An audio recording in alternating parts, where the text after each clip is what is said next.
what is going to be the future of learning? I do have a plan, but in order for me to tell you what that plan is, I need to tell you a little story which kind of sets the stage. I tried to look at where did the kind of learning we do in schools, where did it come from? And you can look far back into the past, but if you look at present-day schooling the way it is, it's quite easy to figure out where it came from. It came from about 300 years ago. And it came from the last and the biggest of the empires on this planet. Imagine trying to run the show, trying to run the entire planet without computers, without telephones, with data handwritten on pieces of paper and traveling by ships. But the Victorians actually did it. What they did was amazing. They created a global computer made up of people. It's still with us today. It's called the Bureaucratic Administrative Machine. In order to have that machine running, you need lots and lots of people. They made another machine to produce those people, the school. The schools would produce the people who would then become parts of the bureaucratic administrative machine. They must be identical to each other. They must know three things. They must have good handwriting, because the data is handwritten. They must be able to read, and they must be able to do multiplication, division, addition, and subtraction in their head. They must be so identical that you could pick one up from New Zealand and ship them to Canada, and he would be instantly functional. The Victorians were great engineers.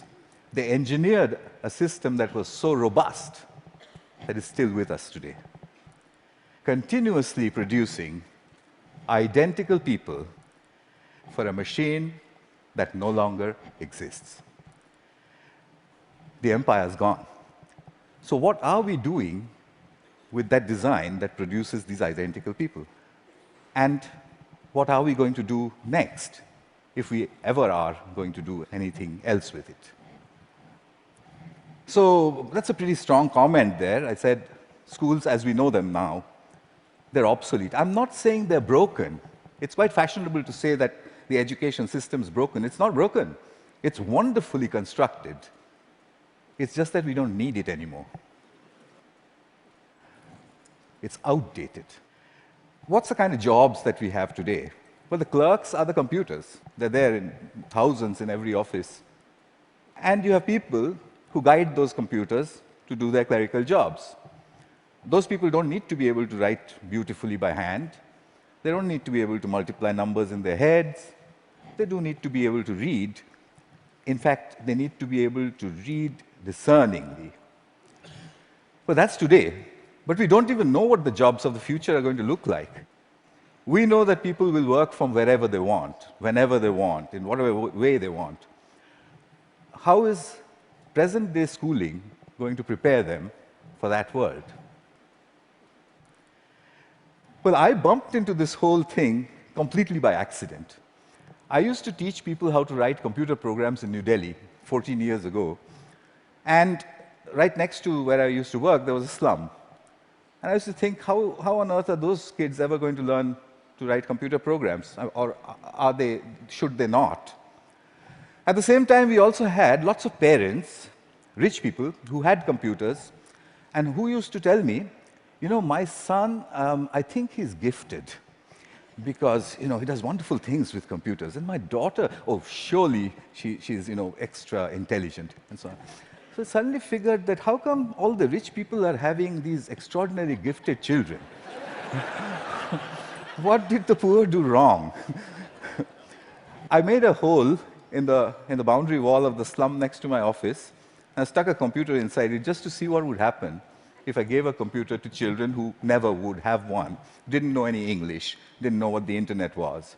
The children came running in. It was 3 feet off the ground, and they said, "What is this?" And I said, "Yeah, but it's, I don't know." So they said, "Why have you put it there?" I said, "Just like that." And they said, "Can we touch it?" I said, "If you wish to." And I went away. About 8 hours later, we found them browsing and teaching each other how to browse. So I said, "But that's impossible. Because, how is it possible? They don't know anything." My colleagues said, "No, it's a simple solution. One of your students must have been passing by, showed them how to use the mouse." So I said, "Yeah, that's possible." So I repeated the experiment. I went 300 miles out of Delhi into a really remote village where the chances of a passing software development engineer was very little. I repeated the experiment there. There was no place to stay, so I stuck my computer in, I went away, came back after a couple of months, found kids playing games on it. When they saw me, they said, "We want a faster processor and a better mouse." So I said, "How on earth do you know all this?" And they said something very interesting to me. In an irritated voice, they said, "You've given us a machine that works only in English, so we had to teach ourselves English in order to use it." That's the first time as a teacher that I heard the word "teach ourselves" said so casually. Here's a short glimpse from those years. That's the first day at the hole in the wall. On your right is an 8-year-old. To his left is his student. She is 6. And he's teaching her how to browse. Then on to other parts of the country. I repeated this over and over again, getting exactly the same results everywhere.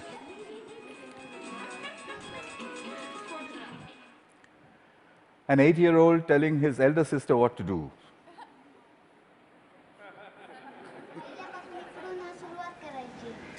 And finally, a girl explaining in Marathi what it is, and said, "There's a processor inside." So I started publishing.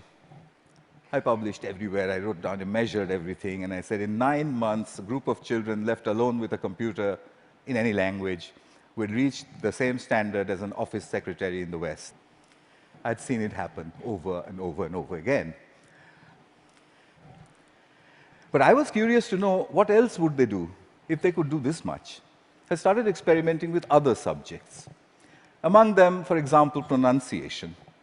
There's one community of children in southern India whose English pronunciation was really bad. And they needed good pronunciation because that would improve their jobs. I gave them a speech-to-text engine in a computer. And I said, "Keep talking into it until it types what you say." Okay. They did that, and watched a little bit of this. Nice to meet you. Nice to meet you. The reason I end it with that, the face of this young lady over there is because I suspect many of you know her. She's now joined a call center in Hyderabad and may have tortured you about your credit card bills. in a very clear English accent. So then people said, "Well, how far will it go? Where does it stop?" I decided I would destroy my own argument by creating an absurd proposition. I made a hypothesis, a ridiculous hypothesis. Tamil is a South Indian language, and I said, can Tamil-speaking children in a South Indian village learn the biotechnology of DNA replication in English from a street-side computer? And I said, I'll measure them, they'll get a 0. I'll spend a couple of months, I'll leave it for a couple of months, I'll go back, they'll get another 0. I'll go back to the lab and say, we need teachers. I found a village, it was called Kali Kuppam in southern India. I put in hole-in-the-wall computers there, downloaded all kinds of stuff from the internet about DNA replication, most of which I didn't understand. The children came rushing and said, what's all this? So I said, it's very topical, very important. It's all in English. So they said, how can we understand such big English words and diagrams and chemistry? So by now, I had developed a new pedagogical method, so I applied that. I said, I haven't the foggiest idea. and anyway, I'm going away. So I left them for a couple of months. They'd got a 0. I gave them a test. I came back after 2 months, and the children trooped in and said, we've understood nothing. So I said, well, I mean, what did I expect? So I said, OK, but how long did it take you before you decided that you can't understand anything? So they said, we haven't given up. We look at it every single day. So I said, what? You don't understand these screens, and you keep staring at it for 2 months. What for? So a little girl, who you'll see just now, she raised her hand, and she says to me in broken Tamil and English, she said, well, apart from the fact that improper replication of the DNA molecule causes disease, we haven't understood anything else.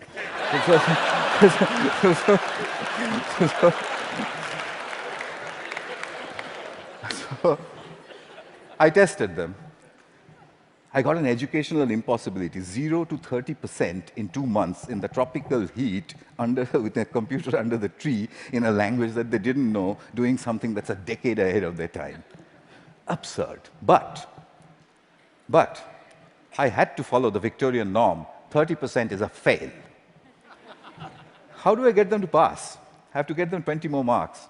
I couldn't find a teacher. What I did find was a friend that they had, a 22-year-old girl who was an accountant, and she played with them all the time.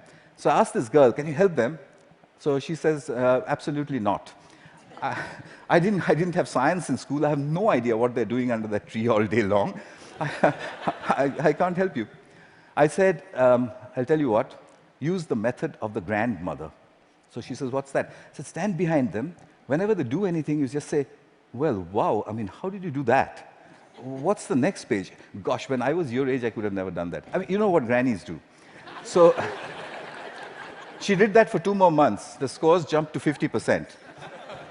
Kalikuppam had caught up with my control school in New Delhi, a rich private school with a trained biotechnology teacher. When I saw that graph, I knew there is a way to level the playing field. Here's Kalikuppam. Neuron cell death and communication. I got the camera angle wrong in that one. It's just amateur stuff. But what she was saying, as you could make out, was about neurons. But her hands were like that, and she was saying neurons communicate. At 12. So what are jobs going to be like? Well, we know what they're like today. What's learning going to be like? We know what it's like today, children poring over with their mobile phones on the one hand, and then reluctantly going to school to pick up their books with the other hand. What will it be tomorrow? Could it be that we don't need to go to school at all? Could it be that at the point in time when you need to know something, you can find out in 2 minutes? Could it be a devastating question, a question that was framed for me by Nicholas Negroponte? Could it be that we are heading towards, or maybe in, a future when knowing is obsolete? But that's terrible. We are Homo sapiens. Knowing, that's what distinguishes us from the apes. But look at it this way.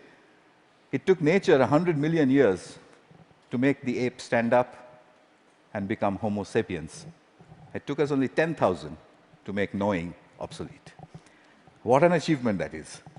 But we have to integrate that into our own future. Encouragement seems to be the key. If you look at Kuppam, if you look at all of the experiments that I did, it was simply saying, wow, saluting learning. There is evidence from neuroscience. The reptilian part of our brain, which sits in the center of our brain, when it's threatened, it shuts down everything else. It shuts down the prefrontal cortex, the parts which learn. It shuts all of that down. Punishment and examinations are seen as threats. We take our children, we make them shut their brains down, and then we say, perform. Why did they create a system like that? Because it was needed. There was an age, in the age of empires, when you needed those people who can survive under threat. When you're standing in a trench all alone, if you could have survived, you're okay, you passed. If you didn't, you failed. But the age of empires is gone. What happens to creativity in our age? We need to shift that balance back from threat to pleasure. I came back to England looking for British grandmothers. I put out notices in papers saying, if you're a British grandmother, if you have broadband and a web camera, can you give me 1 hour of your time per week for free? I got 200 in the first 2 weeks. I know more British grandmothers than anyone in the universe. They're called the granny cloud. The granny cloud sits on the internet. If there's a child in trouble, we beam a gran. She goes on over Skype and she sorts things out. I've seen them do it from a village called Diggles in northwestern England, deep inside a village in Tamil Nadu, India, 6,000 miles away. She does it with only one age-old gesture. Okay. Watch this. You can't catch me. You say it. You can't catch me.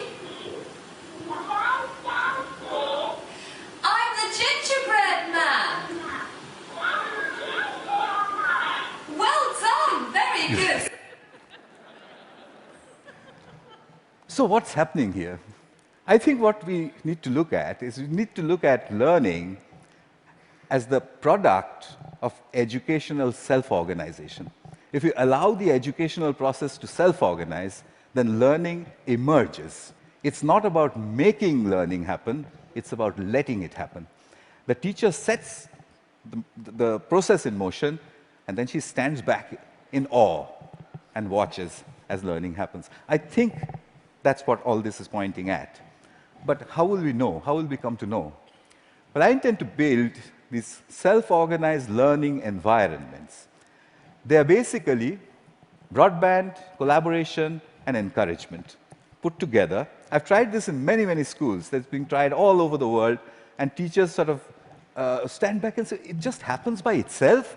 And I said, yeah, it happens by itself. How did you know that? And I said, you won't believe the children who told me and where they're from. Here's a soul in action.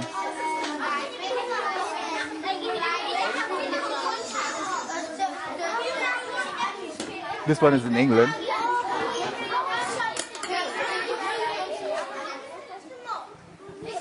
He maintains law and order. Because remember, there's no teacher around.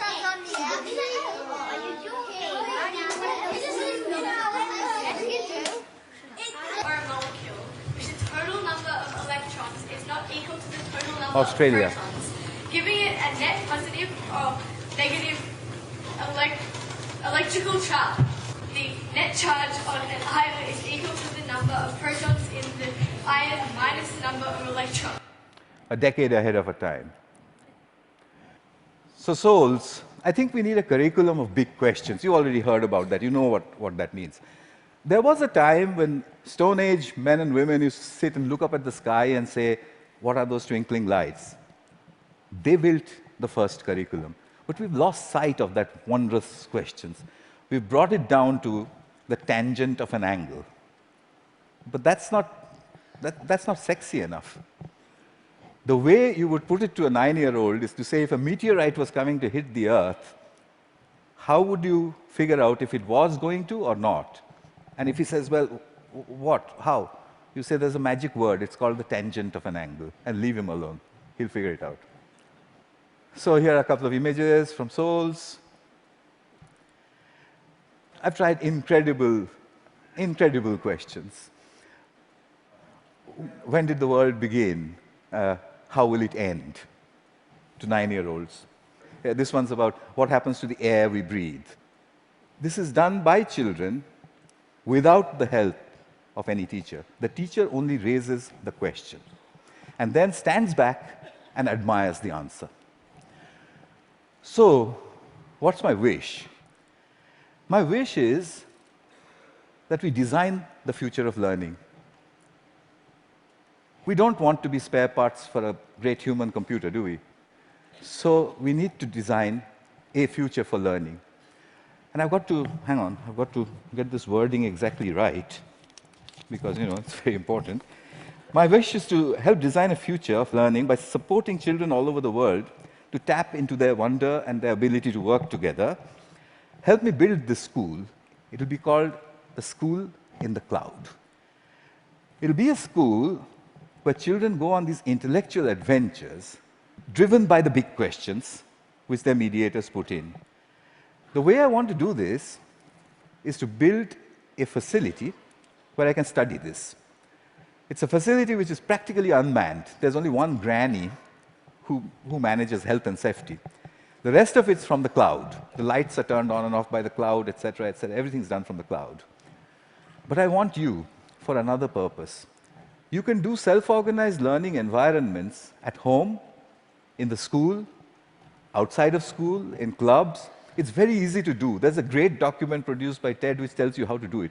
If you would please do it across all 5 continents and send me the data, then I'll put it all together, move it into the School of Clouds, and create the future of learning.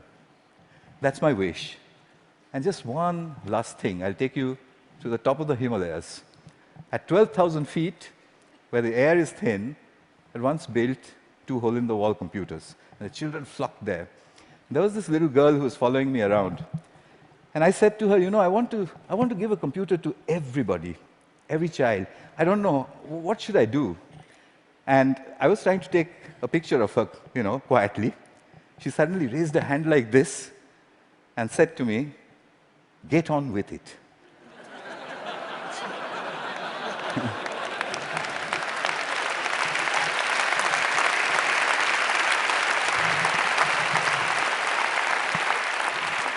I think it was good advice. I'll follow her advice. I'll stop talking. Thank you. Thank you very much.